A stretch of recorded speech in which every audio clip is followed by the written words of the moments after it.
Arketipe kepatuhan pada hukum dalam legenda Indonesia sering berfungsi untuk menegaskan pentingnya aturan, norma, atau hukum adat baik yang bersifat tertulis maupun tidak tertulis dalam menjaga harmoni sosial dan keadilan. Cerita-cerita ini mencerminkan bagaimana kepatuhan atau pelanggaran terhadap hukum berdampak pada individu maupun komunitas. Berikut adalah beberapa contoh. 1. Legenda Ciom Wanara. Ciom Wanara adalah seorang putra kerajaan yang diperlakukan tidak adil oleh ayahnya akibat pengaruh istri kedua.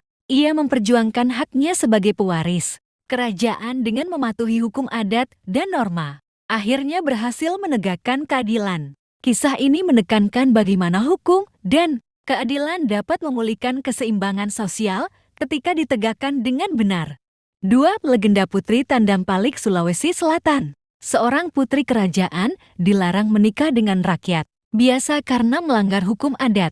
Ketika dia melanggar aturan ini, dia dikutuk menjadi batu sebagai hukuman atas pelanggarannya. Cerita ini menegaskan pentingnya mematuhi hukum adat dan tradisi sebagai bentuk penghormatan terhadap tatanan sosial. 3. Legenda Minangkabau Tambo Minangkabau. Kisah terbentuknya adat Minangkabau menceritakan pentingnya hukum adat dalam menjaga kehidupan bermasyarakat. Pepatah seperti adat bersendi syarak. Syarak bersendi Kitabulah menegaskan hubungan antara hukum adat dan nilai agama. Kepatuhan terhadap hukum adat dipandang sebagai kewajiban moral yang mendukung keharmonisan sosial dan budaya. 4. Legenda Dewi Nawang Wulan dan Jaka Tarub. Jaka Tarub melanggar hukum moral dengan mencuri selendang Nawang Wulan, seorang bidadari. Ketika kebenaran terungkap, Nawang Wulan kembali ke kahyangan, meninggalkan Jaka Tarub dan anak mereka. Cerita ini menunjukkan bahwa pelanggaran terhadap hukum moral atau adat dapat membawa konsekuensi yang menyedihkan.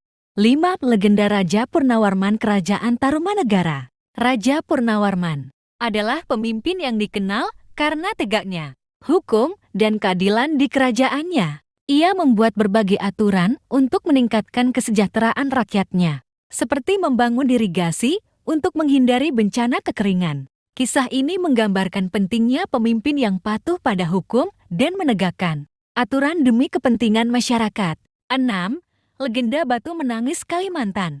Seorang anak perempuan yang sombong dan tidak menghormati ibunya dikutuk menjadi batu. Dalam konteks hukum moral, cerita ini menegaskan pentingnya mematuhi norma dan nilai keluarga. Cerita ini menggarisbawahi bahwa pelanggaran terhadap hukum moral atau etika membawa akibat serius